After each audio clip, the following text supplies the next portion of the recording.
மீட்பராம் இயேசுவின் உன்னதமான நாமத்தில் அன்பானவர்களே, உங்களை வாழ்த்துகிறோம். சத்தியத்தை அறிவீர்கள், சத்தியம் உங்களை விடுதலையாக்கி கொண்டே இருக்கும். சத்தியம் உங்களை அபிஷேகிக்கும், சத்தியம் உங்களை மறுரூபப்படுத்தும், சத்தியம் உங்களை கனத்துக்குரிய ஒரு வழியில் நடத்தி கொண்டே இருக்கும்.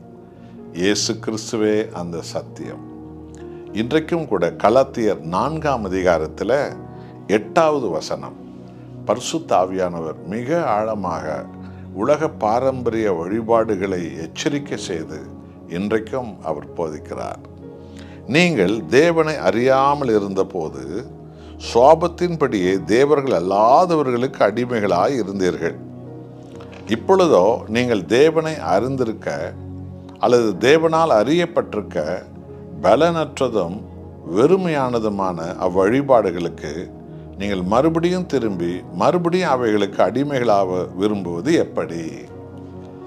இப்படியாய் கலாத்தியர் 4ஆம் அதிகாரம் 8-9 வசனத்தில் பரிசுத்த பவுலை கொண்டு பல தேசங்களில் உள்ள மார்க்கங்கள், மதங்கள், வழிபாடுகள் நிறைந்த அத்தனை மக்களுக்கு அந்த மகிமையின் தேவனுடைய நாமத்தினால் போதிக்கப்பட்ட மாபெரும் சத்தியம்.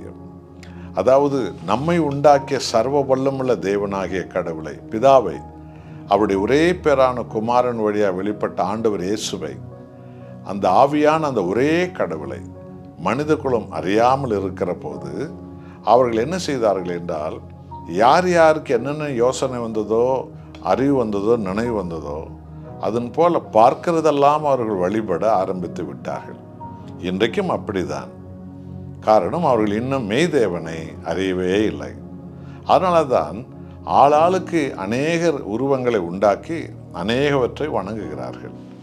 இன்றைய நாளில் ஒரு இனத்துக்கு, ஒரு ஜாதிக்கு, ஒரு மொழிக்கு, ஒரு வீட்டுக்கு, ஏன் ஒவ்வொருத்தருக்கும் அவர்கள் உண்டாக்கின அநேக உருவங்களின் முன்பு பணிந்து வணங்குகிறார்கள். காரணம், தன்னை உண்டாக்கிய, சர்வலோகத்தை உண்டாக்கிய அந்த பிதாவாகிய தேவனை, ஆண்டவராகிய இயேசுவை, அந்த ஆவியின் கடவுளை, அந்த சர்வ வல்லமுள்ள அன்பின் கடவுளை இன்னும் மனிதர்கள் அறியாமல் இருக்கிறதுனால.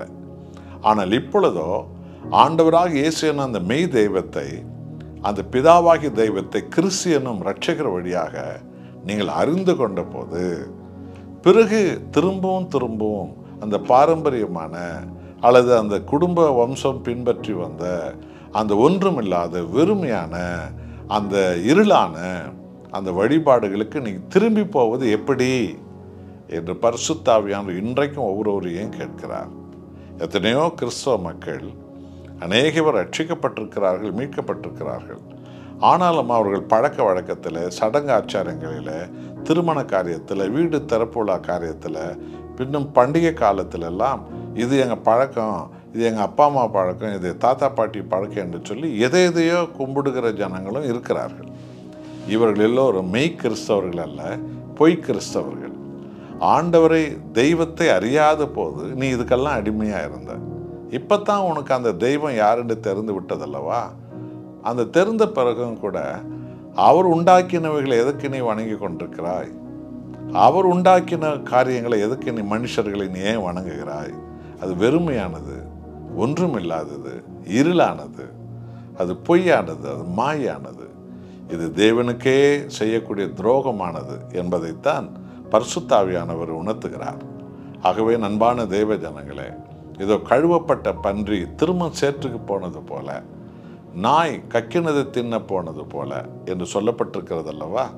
என்றால் அதுபோல அந்த சத்தியமுள்ள கர்த்தராக இயேசுவை இரட்சகராக, மீட்பராக ஏற்றுக்கொண்ட பிறகு அவர் சொன்னார், இவர் சொன்னார், தாத்தா சொன்னார், பாட்டி சொன்னார் என்று வேறு எதையோ நீ கும்பிடுவதற்கு போவாய் என்றால் நீ தேவனுக்கு துரோகம் செய்து அவரை எதிர்த்து நின்று அவருடைய மகிமையை காலின் கீழே போட்டு மிதிக்கிற ஜனங்களாக நீங்கள் இருக்கின்றீர்கள்.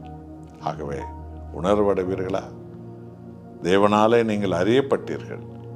தேவனை இன்றைக்கு இரட்சகராக தெரிந்து கொண்டீர்கள். அந்த தேவனையே நான் ஆராதிக்க நான் அழைக்கப்பட்டிருக்கிறேன். அவருக்கே மகிமை தருவேன், அவருக்கே புகழ் தருவேன், அவருக்கே துதியை தருவேன். என்னை மீட்டுக்கொண்ட என் ஆண்டவராக இயேசுவுக்கே நான் சொந்தமானவன், அவருக்கே துதியும் கனமும் புகழத்தை நான் தருவேன் என்று சொல்லி அவரையே நாம் ஆராதிக்க அந்த பிதாவாகிய தேவனை ஆராதிக்க சத்தியத்தினாலே ஆவியானவரால் நாம் அழைக்கப்பட்டிருக்கிறோம். இந்த உறுதியில் நாம் நிற்கும்போது சமுதாயத்தில் நாம் உயர்ந்தவர்களாய் மாறுவோம். ஆவிக்குரிய வாழ்க்கையில் உயர்ந்தவர்களாய் மாறுவோம். அப்பொழுது அபிஷேகம் நம்மில் தங்கியிருக்கும். நாம் சாத்தானின் கட்டுகளை முறிப்போம்.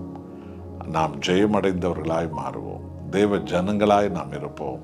நாம் மனவாட்டிகளாக நாம் மாறி போவோம். ஒப்பு கொடுப்போமா? ஜெபம் செய்வோம். அன்புள்ள தேவனே, உம்மை அறிகிற அறிவில்லாத காலத்தில் நாங்கள் அநேக பாரம்பரிய சடங்காச்சாரங்களுக்கெல்லாம் அடிமைகளாக இருந்தோம். ஆண்டவர், அநேக செத்துப்போன மனிதர்களை வணங்குகிற கூட்டங்களில் ஒருவர்களாக நாங்கள் இருந்தோம்.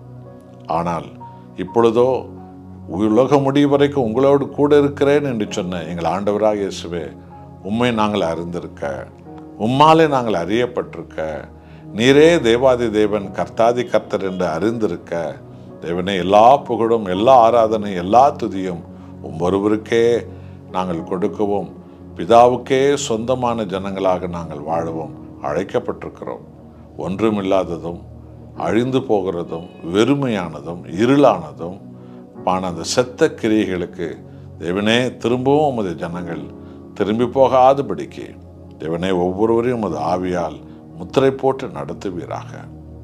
உம்மை நன்றியோடு வணங்குகிறோம். இயேசு நாமத்தில் பிதாவே, ஆமென்.